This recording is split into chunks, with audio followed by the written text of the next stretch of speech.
नमस्कार बच्चों, कैसे हो आप सब। आशा करता हूँ आप सब बच्चे होंगे। आज मैं आपके लिए लेकर आया हूँ 8वीं बोर्ड विषय विज्ञान का मॉडल पेपर, जो आपकी आने वाली 8वीं बोर्ड परीक्षा के लिए मोस्ट इम्पोर्टेंट पर्सन रहेंगे।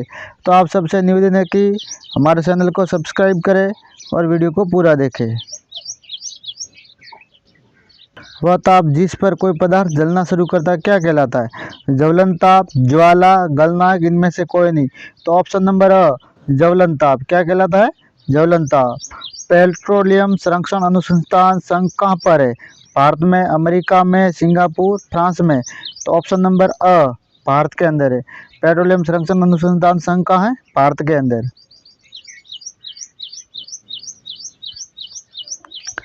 कोक किसका शुद्ध रूप है? पेट्रोल का, कार्बन का, ईंधन का, इनमें से कोई नहीं। तो ऑप्शन नंबर ब सही है, कार्बन का। कोक है वो कार्बन का शुद्ध रूप है। विद्युत उपकरण में लगी आग बुझाने के लिए सबसे अच्छा अग्निशामक क्या है? अब अग्निशामक कौन सा है? पेट्रोल, जल, रेत, कार्बन डाइऑक्साइड। तो कार्बन डाइऑक्साइड है वो सबसे अच्छा अग्निशामक है। ऑप्शन नंबर 10 सही है।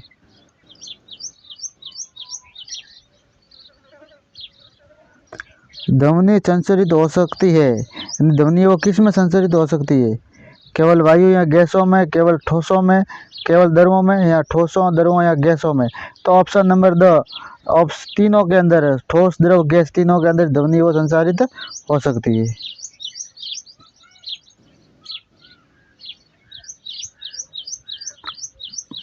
पेट्रोलियम का कौन सा उत्पाद सड़क निर्माण के लिए काम में लिया जाता है? पेट्रोल, डीजल, बिटुमेन या पैराफिन, मोम।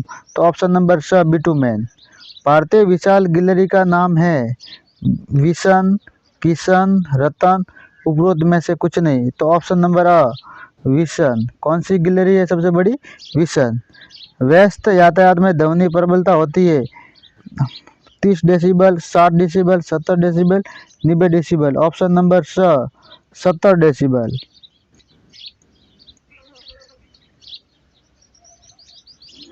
सीएनजी और एलपीजी का ईंधन के रूप में उपयोग करने के दो लाभ बताइए। ये वायु प्रदूषण नहीं फैलाती है, इनका लगभग पूर्ण दंड होता है, यानी ये पूरी जल जाती है। आप संसर्गीय रोगों का फैलना किस प्रकार रोक सकते हैं?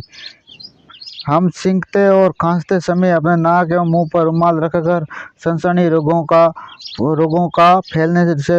को हम फैलने से रोक सकते हैं।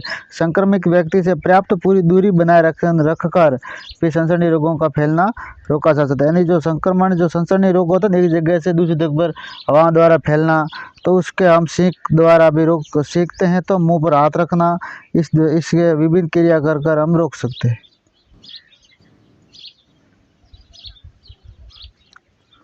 नमक द्वारा खाद्य परीक्षण को समझाइए। खाद्य परीक्षण के लिए सामान्य नमक का उपयोग भी किया जाता है। मांस एवं मछली के परीक्षण के लिए नमक का उपयोग काफ़ी लंबे अरसे से किया जा रहा है। जीवाणु की वृद्धि को रोकने के लिए मांस तथा मछली को सूखे नमक से ढक देते हैं। नमक का उपयोग आम, आंवला एवं इमली के परीक्षण में भी किया जाता है। पेट्रोलियम के दो संगठनों के नाम एवं उनके एक उपयोग लिखिए। पेट्रोल का उपयोग होता है मोटर इंजन के रूप में किया जाता है।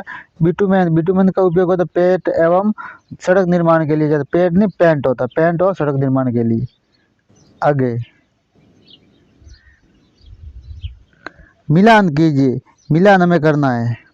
Malaria, protozoa. Polio virus. हैजा होता है जीवाणु द्वारा। अगली बार गेहूं की रस्ट कवक के द्वारा, गेहूं की रस्ट कवक के द्वारा। चिकनी सतह पर दौड़ना कठिन क्यों होता है? जूतों तथा चिकनी सतह के मध्य घर्षण बल अत्यंत कम होता है। जब हम चिकनी सतह पर दौड़ते हैं तो हम सतह को उचित रूप से दबाने में असमर्थ होते हैं। इस प्रकार हम आगे की और गति के लिए उचित प्रतिक्रिया बल प्राप्त नहीं कर पाते हैं, इसलिए हम उस पर चिकनी सतह पर दौड़ने में कठिनाई होती है। निम्नलिखित कथनों के सामने सत्य और असत्य लिखना है। कोलादार एक सुगंधित काला गाढ़ा द्रव होता है, ये गलत है। पेट्रोलियम गहरे रंग का तेलीय द्रव है, सही है। कोयले के प्रक्रमण द्वारा कोक बनाते समय प्राकृतिक गैस प्राप्त होती है, गलत है। वायु वायु में गर्म करने पर वायु में गर्म करने पर कोयला जलता है और मुख्य रूप से कार्बन डाइऑक्साइड गैस उत्पन्न करता है। ये सत्य है। पेट्रोलियम निर्माण के प्रक्रम को समझाइए। पेट्रोलियम समुद्र में रहने वाले उन छोटे छोटे पौधों तथा जंतुओं के अवशेषों के विघटन से बनता है जो लाखों करोड़ों वर्ष पहले समुद्र में दब गए थे। समुद्र में रहने वाले छोटे छोटे जीव मरने के पश्चात डूबकर समुद्र की तल पर पहुंच जाते हैं और धीरे धीरे रेत तथा मिट्टी में ढक जाते हैं और समुद्र के गहरे दबे हुए ये जीव अवशेष दाब तथा ताप के प्रभाव और बैक्टीरिया की उत्प्रेरक प्रक्रिया के कारण धीरे धीरे हाइड्रोकार्बन में परिवर्तन हो जाते हैं, जिससे हम पेट्रोलियम कहते हैं। जीव अवशेष का पेट्रोलियम के परिवर्तन ऑक्सीजन वायु की अनुपस्थिति में होता है।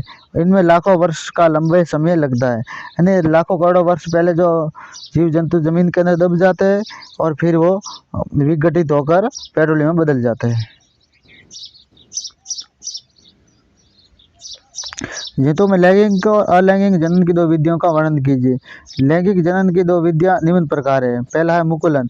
हाइड्रा तथा ईस्ट में अलैंगिक जनन की ये सामान्य प्रक्रिया है। इस विधि में शरीर पर एक बल्ब की तरह संरचना बनती है जिसे मुकुल कहते हैं। मुकुल पैतृक जीव से अलग होकर वृद्धि करता है और पूर्ण विकसित जीव बन जाता है। द्विखंडन।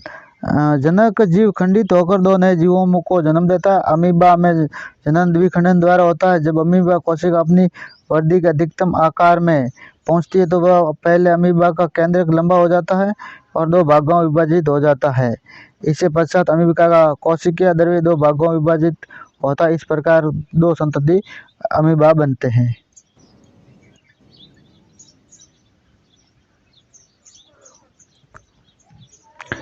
अमीबा के अंदर क्या होता है? द्विखंडन होता है। अंडाणु एवं शुक्राणु का संलयन होता है, निषेचन के द्वारा होता है। मनुष्य, गाय एवं कुत्ते आदि जंतु जो शिशु को जन्म देते हैं उन्हें क्या बोलते हैं? जरायुज बोलते हैं। अगला मुकुल का जन्म होता है हाइड्रा के द्वारा। किसके द्वारा होता है? हाइड्रा के द्वारा।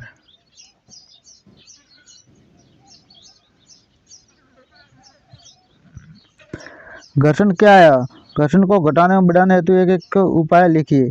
घर्षण संपर्क में आने वाले दो पृष्ठों के अनियमित के कारण उत्पन्न होने वाला बल घर्षण बल कहलाता है। ऐसे पृष्ठ जो देखने में बहुत सीखने लगते हैं और उनमें से बहुत सारी सूक्ष्म अनियमितताएं होती है। जो पृष्ठों के अनियमितताएं एक दूसरे के भीतर धंस जाती है। जब एक पृष्ठ पर दूसरे पृष्ठ को गति कराने का प्रयास करते हैं तो हमें अंत बंधन पर पार पाने के लिए बल लगाना पड़ता है। इस प्रकार दो पृष्ठों के बीच अनियमितता के अंत बंधन के कारण घर्षण होता है।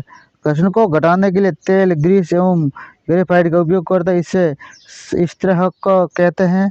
ये गतिशील पुर्जों के बीच लगाने से वहाँ एक पतली परत बना लेते हैं। इसमें घर्षण कम हो जाता है और घर्षण को बढ़ाने हेतु कारों तथा ट्रकों के अन्य वाहनों में टायर खांसदार बनाए जाते हैं। यानी जो घर्षण को बढ़ाने के लिए टायर होते हैं वो खांसदार बनाए जाते हैं जो घर्षण को बढ़ाते हैं और जिससे सड़क की पकड़ मजबूत हो जाती है, जिससे सड़क पर आसानी से ब्रेक वगैरह वो लग जाता है। आगे जो ये दिए हुए व्याख्या वाले बड़े निबंधात्मक का प्रश्न है, ये आपको ध्यान से पढ़ लेना है और इनको याद कर लेना है। ये मोस्ट इम्पोर्टेंट प्रश्न है। ये 25 तक ये पूरे मोस्ट इम्पोर्टेंट है। इनको पूरे पढ़कर याद कर